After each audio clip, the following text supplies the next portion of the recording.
em Lives TV, a web TV do projeto Espiritismo e Mediunidade. Estudo e reflexões sobre a doutrina espírita.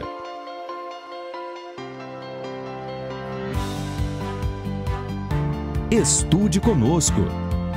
Faça parte da família Espiritismo e Mediunidade. Em Lives TV.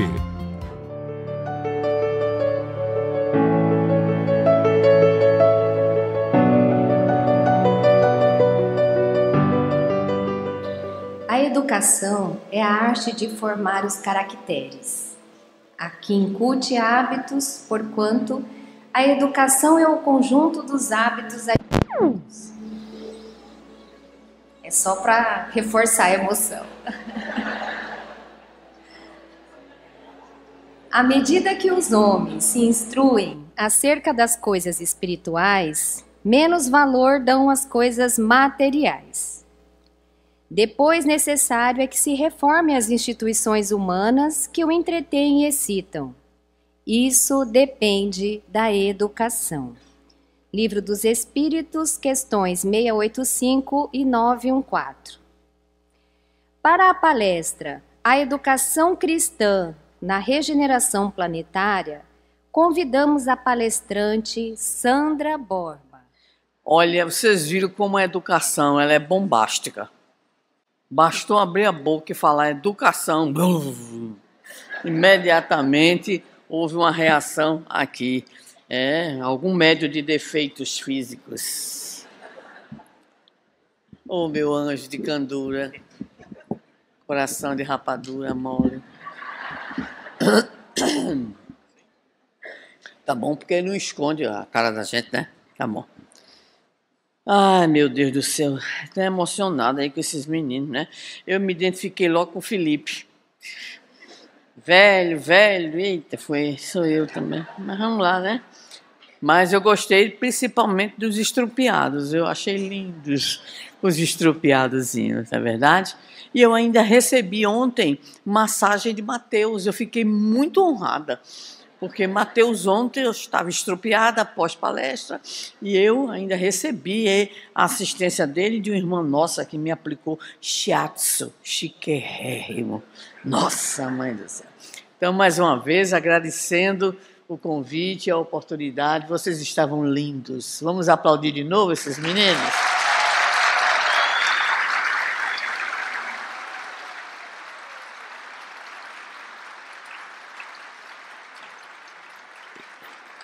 Eu não nasci de óculos, eu não era assim.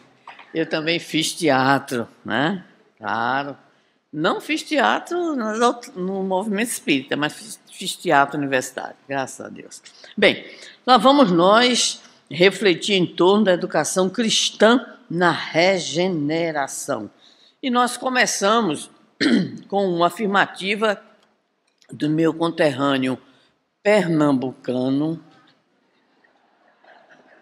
Paulo Freire, é uma das suas frases mais famosas, quando ele diz: se a educação sozinha não transforma a sociedade, sem ela, tampouco a sociedade muda.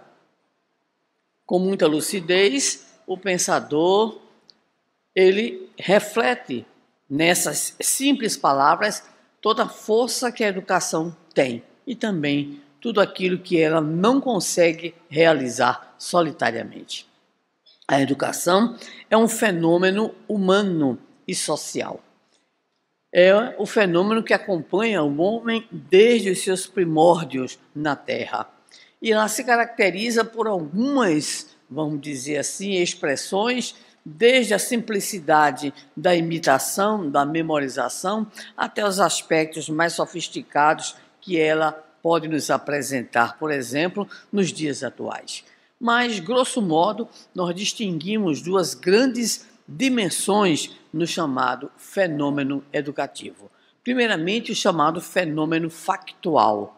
Esse fenômeno factual se refere à manifestação da educação num dado momento histórico, num dado momento cronológico do desenvolvimento humano, numa geografia e numa cultura que obviamente serão variadas de conformidade com os aspectos climáticos, de relevo e assim por diante.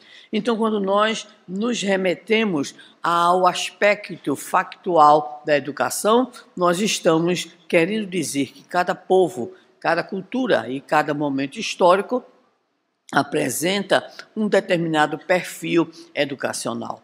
Quando nós nos dedicamos, e quem aqui já teve a oportunidade de frequentar os bancos, né, das faculdades, nós vamos identificando em cada momento histórico a manifestação de determinadas práticas educacionais.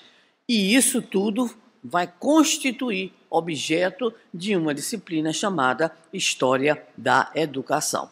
Ora, nós, ao lado da dimensão factual, temos uma outra dimensão que também está nessa história da educação, que é a dimensão do chamado ideário pedagógico. Enquanto que a dimensão factual ela é concreta, ela apresenta de fato as manifestações da chamada prática pedagógica, o ideário tem algumas expressões diferenciadas. O ideário, como a própria expressão quer dizer, vai implicar, vai envolver as chamadas concepções sobre educação. Aí nós vamos encontrar as grandes críticas, vamos encontrar as sugestões, as propostas e assim por diante. Nem sempre a dimensão factual, ela absorve ou ela expressa o ideário. Muitas vezes o ideário ele fica num plano eminentemente teórico, podemos dizer assim, de proposições, sem conseguir, por exemplo, o alcance, né, na vida pública através exatamente de manifestações concretas. Então, dimensão factual, dimensão do ideário, é o que está presente no fenômeno educativo enquanto fenômeno humano. A nossa proposta aqui é refletir um pouco sobre a educação denominada cristã, adjetivada como cristã, e ela mesma em seu papel de regeneração da humanidade.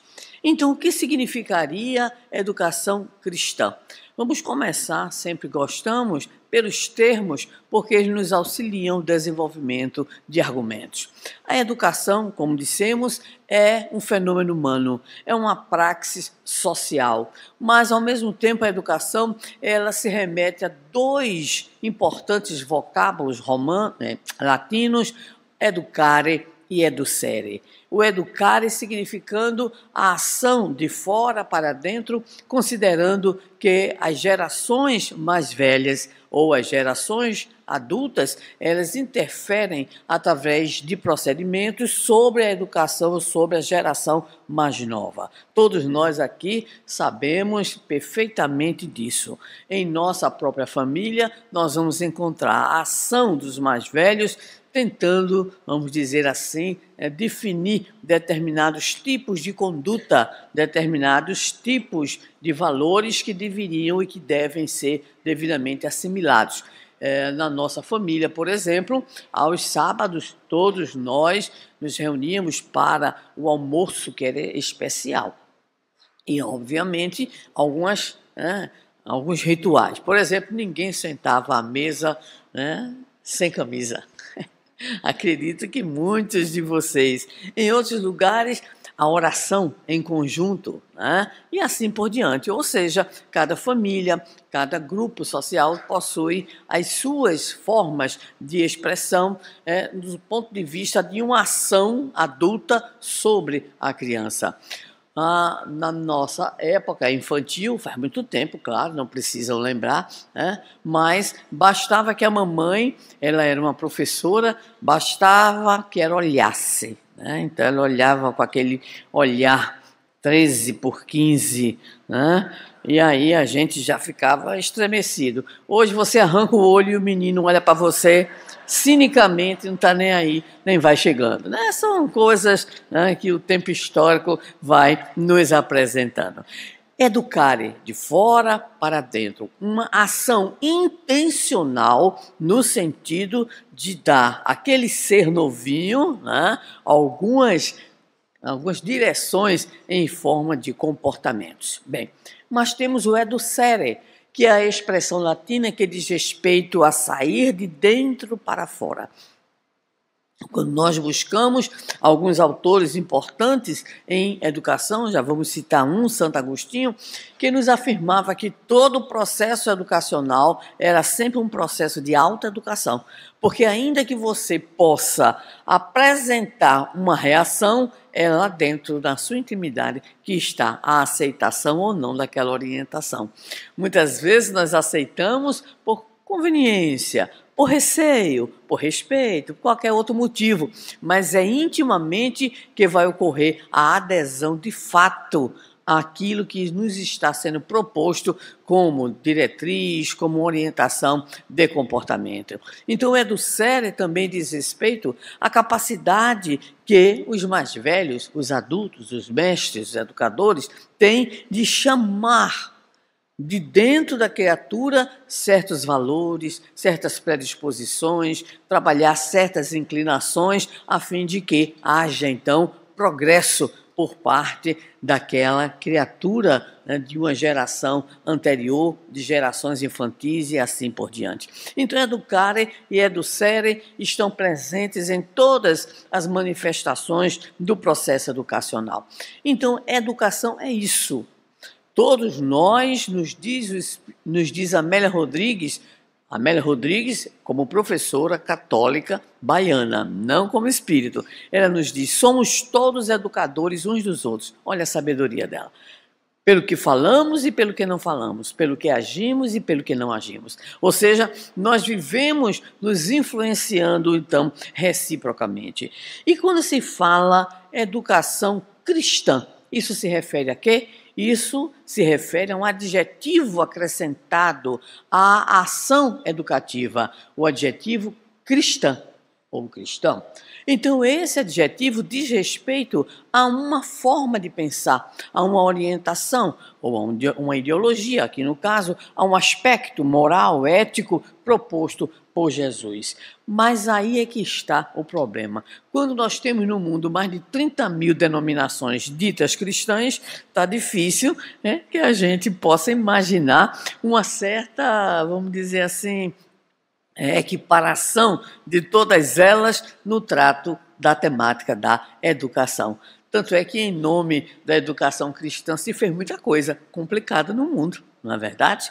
E, em nome da educação cristã, hoje se procura trazer uma nova visão, em especial do educere, ou seja, de chamar todo esse potencial que cada indivíduo tem dentro de si, mediante a internalização dos chamados valores cristãos. Então, nós temos muitos princípios, nós temos muitas interpretações dessas mais variadas tendências, com destaque em especial para aquelas que nós já conhecemos. Por exemplo, dentro da tradição católica, dentro da tradição protestante, evangélica, né? Então, a depender, obviamente, do tipo de exegese, de interpretação, de ideologia, né, de vertente, nós vamos encontrar nesses princípios a questão do pecado original, a questão da salvação, a questão da Santíssima Trindade e assim por diante.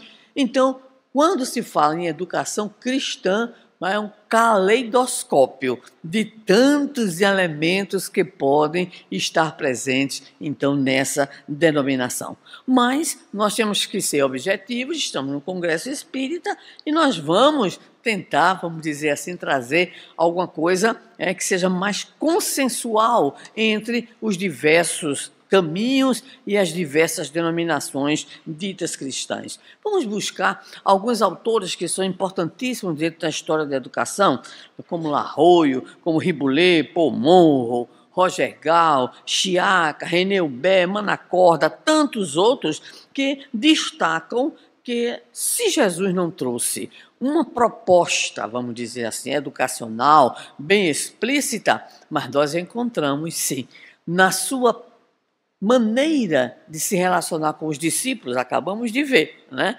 Na sua maneira de tratar a multidão, no seu discurso, né? Nós vamos encontrar uma espécie de pedagogia no sentido de uma proposta educacional que tem desde a visão do grande objetivo final, que é o serem perfeitos, a um conjunto de formas, de expressões, de maneiras, de dinâmicas que Jesus utilizou quando esteve entre nós. Mas vamos lá pelo caminho da generalidade. Então, as chamadas educações cristãs, aí a gente vai usar o plural mesmo, elas partem da visão do divino, ou seja, de Deus. Mas mesmo aí, há variações nessas formas de entender a Deus e os seus atributos, mas Deus é um princípio. Nós vamos encontrar também a questão do culto, e esse culto, ele terá também uma visão diferenciada, múltipla, que vai de acordo com as diversas interpretações. A questão da liberdade interior, que é uma proposta eminentemente cristã, está presente de modo geral, embora com algumas variações, como já dissemos, de diversas conotações ditas cristãs. O ideal da perfeição, isso é muito importante, porque isso significa que a tradição cristã, mesmo na sua multiplicidade de expressão, assevera, de modo geral, esse ideal que está ali naquele versículo constante do Sermão do Monte, ao qual nos referimos ontem, sede perfeitos. Então, o ideal da perfeição. Mas alguns desdobramentos se tornaram muito importantes ao longo do tempo na chamada influência da educação cristã, como, por exemplo, e isso é extremamente importante, o direito de todos à educação. Isso é revolucionário, isso é original, considerando que lá atrás, ainda no cristianismo, considerado primitivo dos primeiros séculos, nós vamos encontrar São Jerônimo preocupado com a chamada educação das meninas. Olha aí, Então, isso é fundamental. A questão que viria um pouquinho mais adiante, as grandes contribuições da chamada pedagogia protestante sob o ponto de vista da gratuidade da educação, que tem uma relevância extraordinária no campo, vamos dizer assim, educacional e da política educacional. Até hoje, analisando-se a questão da educação de todos, da educação democrática, se vê plenamente as contribuições do pensamento protestante. E não podemos esquecer que tanto católicos quanto protestantes trouxeram a grande contribuição, que é a herança por excelência da tradição judaica, da importância da família no processo, então, educacional. Nesse sentido, nós podemos encontrar, dentro da chamada historiografia da educação, as grandes contribuições de Clemente de Alexandria, de Orígenes, de Tertuliano, São Basílio, São João Crisóstomo e principalmente os mais conhecidos, que são Santo Agostinho na patrística, Santo Tomás de Aquino na escolástica e o pensamento pedagógico de Martinho Lutero de Melanchthon, já bem para cá, já no século XVI. Ora, mesmo compreendendo e identificando essas contribuições, é importantíssimo para nós, em especial nesta manhã, fazermos uma escolha. Então, a nossa escolha, porque isso dá não só um grande seminário, isso é um semestre todinho que nós estudamos na universidade. Há semestres específicos de História da Educação, e em História da Educação, a educação cristã, ela apresenta, vamos dizer assim, uma cronologia imensa, que vai desde o surgimento do cristianismo até as tendências atuais. Ou seja, nós temos aí 2000 anos, pelo menos, de educação cristã e teremos mais ainda. Então, nós, por força do nosso pouco tempo, obviamente, e da própria lógica, nós escolhemos a origem, escolhemos a fonte. Qual é a fonte? É exatamente a Jesus. Escolhemos Jesus como educador, para trazer algumas pinceladas aqui em torno exatamente de aspectos vinculados à sua proposta educacional. Então, muitos poderiam dizer, mas você mesmo disse ainda há pouco, Jesus não tem uma proposta de educação escrita, primeiro porque não escreveu nada, mas nós temos o consenso dos historiadores, dos estudiosos da educação, que Jesus atua como mestre. Tanto é que é o adjetivo que ele diz: mestre, eu o sou. E essa postura dele de se assumir como mestre já diz que a sua proposta é uma proposta educacional, é uma proposta de interferir no comportamento, é uma proposta de influenciar o comportamento, a assimilação de valores, mas isso tudo dentro de princípios que o mestre soube nos explicar e soube principalmente vivenciar.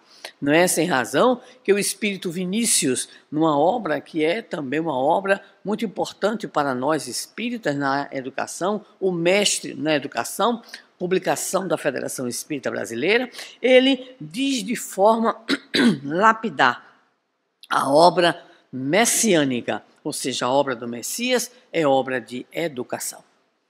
Então, tudo que Jesus faz está mergulhado, como se diz, numa atmosfera pedagógica, numa atmosfera didática. É por essa razão que Jesus é conhecido como o mestre dos mestres. E o próprio Clemente de Alexandria o denominava pedagogo da humanidade, por seu exemplo e seu ensino, onde ele nos apresenta os princípios eternos da educação e da conduta humana.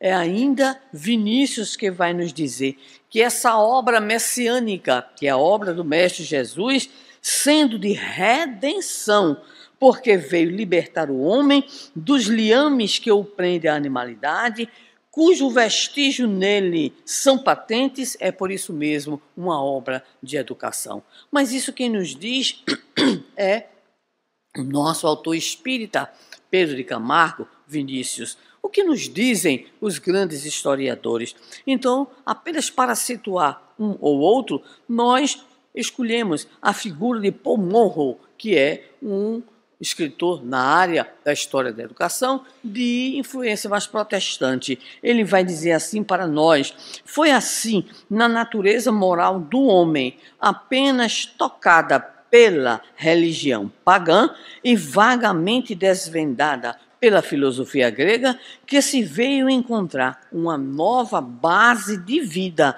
e uma nova solução do problema fundamental da educação e da moral. E lastima Roger Gall, autor francês, nos dizendo: o cristianismo alterou menos do que se poderia pensar as formas da educação antiga, se considerarmos as novas convicções de que ele era portador. Sem dúvida, com as suas ideias de filiação divina de todos os homens e, por conseguinte, da fraternidade universal, ela deveria contribuir para libertar pouco a pouco o homem dos estreitos vínculos que o prendem aos grupos humanos da cidade, da nação e da raça. É ainda o grande desafio da educação cristã, porque ela nos traz uma visão universal, uma visão que transcende o tempo, que transcende as culturas, mas nós não temos ainda essa capacidade de nos entendermos de fato como irmãos. Então vamos situar, ainda que rapidamente, os chamados princípios norteadores da pedagogia cristã do Cristo, do próprio Jesus. O primeiro grande princípio é a pessoa humana. A pessoa humana, independente de qualquer acidente, homem, mulher, judeu, não judeu, não existe acepção de pessoa. A pessoa humana, dentro da pedagogia do Cristo, é o mais elevado de todos os investimentos. É por isso que nós vemos, por exemplo, Jesus olha para Maria Madalena não como uma pecadora, mas como uma redimida. Olha para Zaqueu não como cobrador de impostos, não como publicano antipatizado, mas como aquele que de fato dedicaria a sua vida à causa cristã. E Jesus olha para Paulo não como perseguidor dos cristãos, mas como aquele que seria, conforme ele mesmo diria, o vaso escolhido. Então a pessoa, ela é importante porque ela é filha de Deus, porque ela é projeto divino. Todos nós que aqui estamos somos projetos divinos. E precisamos, obviamente, tentar entender qual é esse projeto divino. E nós temos na doutrina espírita algumas respostas importantes, criados simples, ignorantes e destinados à perfeição, resultando dessas afirmativas uma democratização plena, mas completa em relação a todos nós, independentemente das nossas situações geográficas, culturais e históricas. Então, a pessoa, essa noção é uma noção eminentemente cristã. Jesus elogia o centurião romano, dizendo: nem em Israel eu vi tamanha fé. Como quer nos dizer que não interessa ser judeu, ser romano. O que interessaria naquele momento em especial era exatamente a postura excepcional daquele homem. O que é que almeja Jesus? E nós vimos aqui na belíssima interpretação do grupo. O que ele deseja é o crescimento pessoal. Se a pessoa humana, o ser humano, é o mais elevado dos investimentos, então o que ele quer? Ele quer que cada pessoa se descubra, que cada pessoa cresça, que cada pessoa, então, ela vai encontrar esse seu projeto de ser, esse seu papel, essa sua condição humana para seguir adiante. É por isso que ele vai esclarecendo, é por isso que ele vai consolando, é por isso que ele vai chamando a liberdade de cada um, mas ao mesmo tempo vai atribuindo a essa mesma liberdade a responsabilidade. Quem quer que se aproximasse do Senhor recebia então um incentivo ao crescimento espiritual. Daí nós vimos aquele trio que foi devidamente esculachado por Mateus em um determinado momento. Ouvi no Sermão do Monte Jesus falando: bem-aventurados os pobres de espírito, os que choram e assim por diante, porque o que Jesus faz é uma inversão na própria pirâmide social da época, apresentando aqueles que eram os humildes como aqueles que poderiam, de fato, entender a sua mensagem.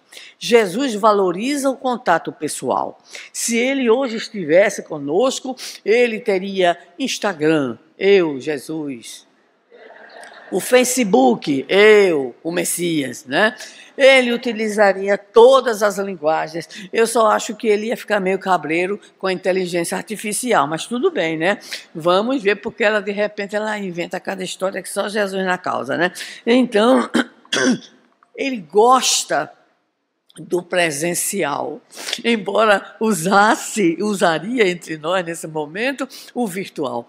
Mas Jesus gostava tanto do presencial que ele vivia, andava. A gente diz lá no Nordeste que só pobre na chuva, né? Andava para lá, para cá. E tinha uns costumes, de fato, muito interessantes. Por exemplo, adorava visitar a casa do povo, jantar na casa do povo, sem ser convidado também, né? Então, ele tinha umas práticas muito curiosas. Vivia lá na casa de Simão Pedro, por sinal, ele adotou a casa de Simão Pedro, mas também gostava de ir a Betânia para visitar os lindos irmãos Maria, Marta, né, e Lázaro. Então, ia para o templo, ia para a praça, linda que usava o barco com a sua tribuna, não é verdade? Então, gostava demais do contato pessoal. Gostava tanto que quando a turma tentava alguns encontros mais escondidinhos, ele também aceitava. Então ele se encontrou na calada da noite, com quem? Com Nicodemos, o doutor da lei, para nos legar a grande lição, não só da imortalidade da alma, mas do nascer de novo. Quando se tentou exatamente que ele atendesse a Maria Madalena, ele a recebe na casa de Simão Pedro, embora aqueles olhares de recriminação. Olha, é uma maravilha, eu recebo tudo, maravilha, né? Lá em Natal, eu fiz uma palestra, eu tive uma crise de tosse e mandaram para mim cravo da Índia com uma recomendação, chupe e cheire. Eu passei por um perrengue. Eu, como sou muito obediente,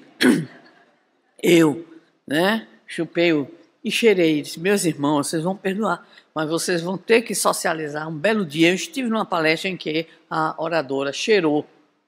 E é importante dizer e mostrar. Eu mostrei, ó, eu cheirei cravo da Índia, para ninguém, né? Mas é porque eu agora, já que Felipe também passou por aqui, né, e mostrou os seus achaques, eu agora tenho um achaque que é alergia a ar-condicionado. Beleza, né? Mas tudo bem, maravilha. Vamos em frente que atrás vem gente. Então, Jesus valorizou o contato pessoal. Valorizou tanto que mesmo depois da crucificação, apresentou-se a Maria, fez uma caminhada com os 2 discípulos na estrada de Emaús, compareceu à casa onde estavam os seus 11 discípulos trancados, morrendo de medo, passou cerca de 30, 40 dias convivendo com os irmãos e fez a sua despedida apoteótica, no momento conhecido como o momento da ascensão do Senhor. Começou com Maria, 1, os discípulos de Emaús, 2, os discípulos, 11, a convivência, e terminou e culminou com a belíssima reunião dos 500 da Galileia para se despedir de nós. E não valorizou até o último momento a sua, compreensão da importância do chamado contato pessoal. Há um detalhe muito importante que é, inclusive, um dos princípios mais interessantes da sua pedagogia, que é não apenas a valorização do contato, mas também partir da própria experiência, da cultura daqueles que o escutavam. Registra Marcos que Jesus, quando via a multidão, antes de começar o seu ensino, ele perguntava, que direi eu que é semelhante a essa geração? Ou com que palavras mostrarei a eles o reino? Olha que preocupação, os professores aqui presentes, nós todos, coordenadores de ESD, evangelizadores, ou seja, a questão comunicativa, interativa, a partir da realidade, a partir exatamente da experiência pessoal do ouvinte. Isso faz com que Jesus, por exemplo, narre uma mesma parábola 3 vezes com recursos diferentes. A parábola da ovelha perdida, a parábola da dracma perdida e a parábola do filho pródigo. É a mesma parábola. Logicamente, a parábola do filho pródigo nos apresenta mais riquezas de detalhes. A parábola da dracma perdida, eu tenho com ela alguns problemas de relacionamento com Jesus. Porque ele diz que qual dentre vós não é a mulher que perde a dracma e vai a casa toda, já não gostei, tudo bem, né? Vai a casa toda e quando encontra a dracma, chama as suas vizinhas para comemorar. Legou para nós a ideia de que nós somos o quê? Extremamente sociáveis com as vizinhas, né? Com as vizinhas, entendeu, né? Isso deu uma tradução em especial para alguns do contra de que nós somos fofoqueiras. Eu costumo dizer, espírita não fofoca, espírita troca impressões, socializa informações, mas não fofoca, porque isso é feio, né? Então, ele vai apresentar o reino dos céus de conformidade com o público. Ou seja, é pescador, então o reino dos céus é uma rede. É comerciante, o reino dos céus é um terreno lá com um tesouro, né? O reino dos céus, para agricultores, é uma vinha. Então, ele tinha essa preocupação de partir daquilo que hoje, na pedagogia, na educação, nós chamamos do repertório específico do público que nos ouve. Isso nos faz lembrar de um orador, que passou e foi para uma casa espírita e disse ao dirigente, era uma casa bem humilde, olha, eu não sei falar nada, a não ser ciência espírita. E aí ele fez uma palestra de 1 hora e pouco sobre ciência espírita. Quando acabou, todo mundo dormindo, obviamente, em estado de concentração profunda, o pessoal saiu, foi indo embora e ficou lá um cidadão e disse, ainda bem que o senhor ficou. Ele disse, não, eu fiquei, mas para fechar o centro. Que eu espero. Então, não é isso, certo? A gente tem que partir do repertório. Então, se eu for realmente, por exemplo, falar lá em Belém, eu não vou me apresentar como da terra da melhor castanha, que é de caju, porque senão Alberto vai me... Então, ele, no seu porte de um homem altíssimo, ele diz que saúda vocês da terra da castanheira, não é verdade? Ele fala com aquela alegria, aí eu digo para ele, aí se escondida, mas a castanha é melhor e mais gostosa é de caju. Sinto muito. E assim vai, né? Porque a gente brinca e a gente vai tentando identificar. É isso que Jesus faz com maestria. Jesus tem uma visão integral do homem. Porque muita gente pensa que o mestre não se preocupou com o aspecto intelectual. Lê do engano. Porque Jesus vai nos dizer, e nós conhecemos a passagem, conhecereis a verdade e ela vos libertará.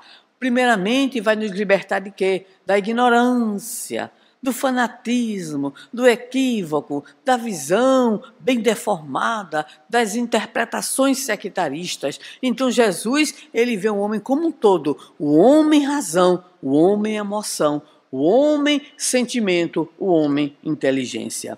Mas como mestre por excelência, Jesus nos chama a atenção que o que vai valer não é apenas a compreensão, não é apenas a assimilação intelectual.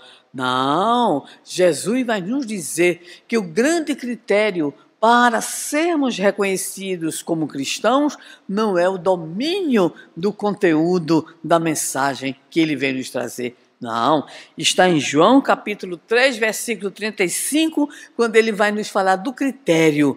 Nisto todos reconhecerão que sois os meus discípulos, se vos amardes uns aos outros. Então aqui o que vai valer é essa relação teoria e prática, porque essa relação teoria e prática nos apresenta exatamente a união, uma visão integrada do chamado sentido imanente e sentido transcendente da experiência humana. Jesus diz, Mateus registrou no capítulo 25, em verdade vos afirmo que sempre que eu fizeste a um desses meus pequeninos, a mim o fizestes. E aquilo que nós fizermos aqui vai interferir lá. Está aí para nós a famosa parábola de Lázaro e do mal rico. E aí nós chegamos aos fechamentos específicos para entender essa pedagogia. Já sabemos que o ser perfeitos é o grande objetivo, mas nós temos então esse objetivo que vai se nos apresentar naquilo que Emmanuel chamou as asas do processo evolutivo, as asas que nos conduzirão ao grande voo da perfectibilidade. Primeira asa, a intelectual, a razão, o discernimento. Conhecereis a verdade, já falamos, e ela vos libertará. Mas a outra asa, a gente não sair assim. Então a outra asa vai nos dizer, e está em João, amai-vos uns aos outros como eu vos amei. Amor, sentimento, emoção, moralidade. Então, a proposta cristã nos apresenta essas duas dimensões. E é claro que ao longo dos séculos, muitos foram os que quiseram afastar a capacidade intelectual do discurso colocado por Jesus para apresentar as suas visões, as suas interpretações mediante os seus interesses pessoais e de grupos. Não podemos esquecer que Jesus nos trouxe um conteúdo revolucionário. É claro que não dá tempo, mas só para que nós possamos registrar algumas dessas contribuições extraordinárias, a primeiríssima delas, como já nos referimos, é a nova visão de Deus, a visão do Deus Pai, do Deus Mãe, do Deus de todos. A colocação importante acerca da lei de adoração, misericórdia quero e não sacrifício, não é verdade? Então Deus quer de nós não os aspectos exteriores que Jesus tanto combateu, mas esse processo de assimilação da nossa condição de projetos de filhos de Deus. A revolução do Cristo começa por ele nos trazer, no seu grande discurso, o Sermão do Monte, as bem-aventuranças para aqueles que não eram bem vistos pela própria sociedade. E nos dá ainda, lá no finzinho do conjunto das bem-aventuranças, uma lição social, uma lição de política divina, quando ele nos fala que bem-aventurados são aqueles que sofrem perseguição por causa da justiça. No sentido de que o ideal de fraternidade é o ideal que vai se manifestar nas nossas práticas e nas nossas ações.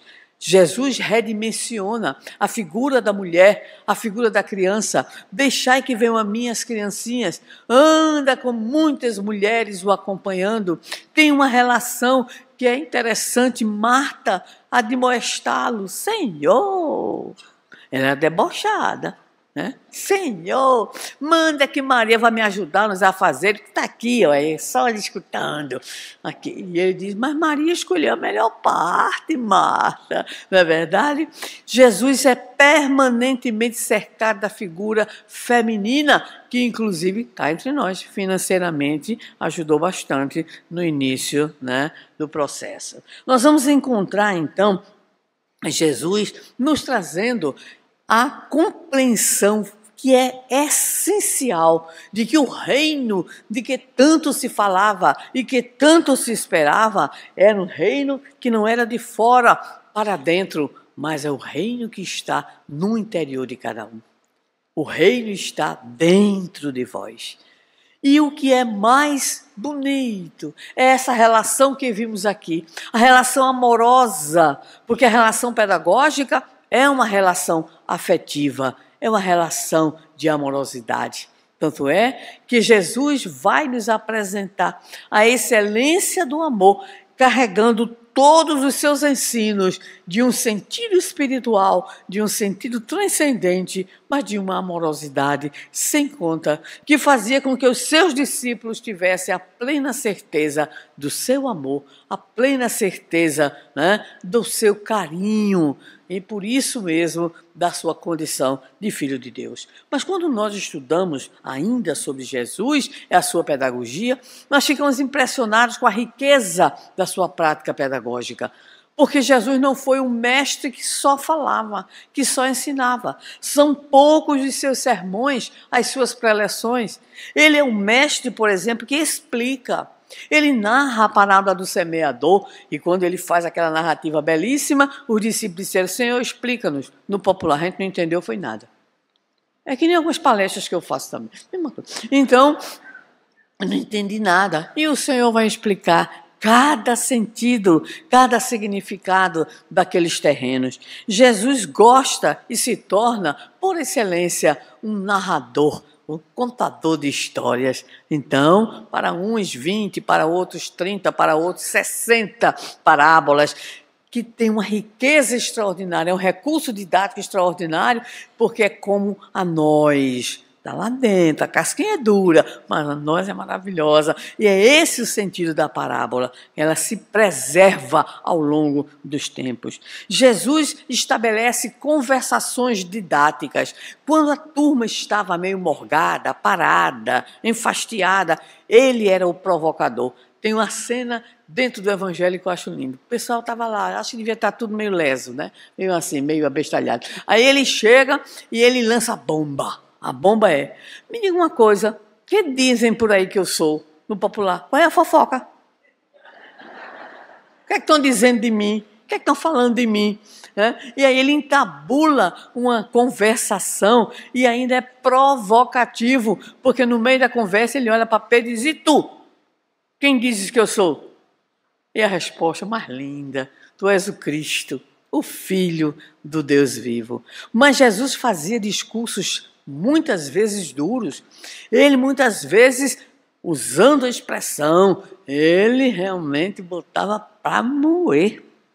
Ele fez um discurso tão duro certa feita que o povo foi saindo. Aqueles que eram os candidatos a serem seus discípulos, foram embora.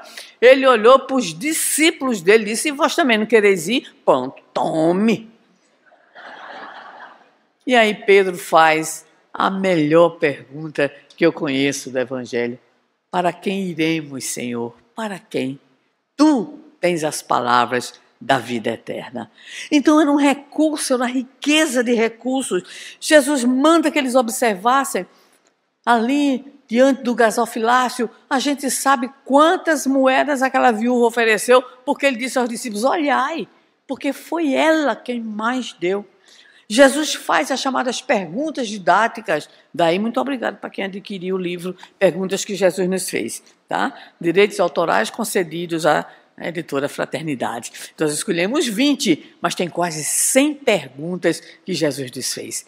E vocês orem por mim para eu escrever o 2º capítulo, que é as perguntas que nós fizemos a Jesus. Ai, meu Deus. É por isso que eu não desencarnei. Muito bem. Jesus faz debates.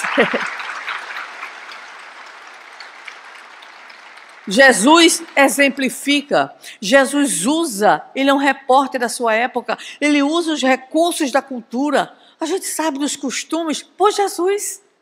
A questão do sábado, a questão de ser recebido numa casa que tinha que ter lá a vasilha com água e tudo mais. Então, nós começamos a entender um pouco mais da própria cultura a partir de Jesus, que usa também um tipo de linguagem didática extraordinária, porque ele usa determinados recursos para a memorização. Por exemplo, ele vai usar a linguagem dos contrários. Quem acha a sua vida, perdê-la-á. Quem se exalta será humilhado. Porque quem não é contra nós, é por nós. Aquele que se eleva, será exaltado. E assim vai. E finalmente, meus queridos irmãos, nós temos com Jesus uma nova pedagogia. E com isso encerramos as nossas palavras desta manhã. Podemos dizer, à guisa de uma conclusão rápida, porque o tempo é pouco, isso geralmente é um seminário de uma manhã inteira. É uma educação comprometida com a transformação, em especial no mundo em transição, no mundo em regeneração. O reino dos céus deve ser construído em nós, para se expandir pela nossa ação também pedagógica junto aos outros. É uma educação baseada na participação de cada um, porque cada um é sal, cada um é luz, cada um é herdeiro. É também alicerçada na visão do homem pleno, do homem integral. É dialógica, porque o mestre não impõe, o mestre conversa. E, finalmente, diríamos, é uma educação libertadora. Essa pedagogia, essa proposta de Jesus, o grande pedagogo da humanidade, ela existe até hoje. E a doutrina espírita, ela retoma esse sentido na expressão educação moral. E nós estamos aí, realizando na casa espírita, que tem uma prática eminentemente educativa, essa pedagogia, na evangelização das crianças, adolescentes e jovens, no estudo sistematizado, nos estudos aprofundados, na educação mediúnica e assim por diante, porque, afinal de contas, tudo aquilo que realizamos em nossa instituição tem um caráter eminentemente educativo. Registramos finalmente o nosso carinho, a nossa gratidão à Federação Espírita do Estado do Mato Grosso, dizendo que não estamos indo embora, estamos só preparando a hora de voltar.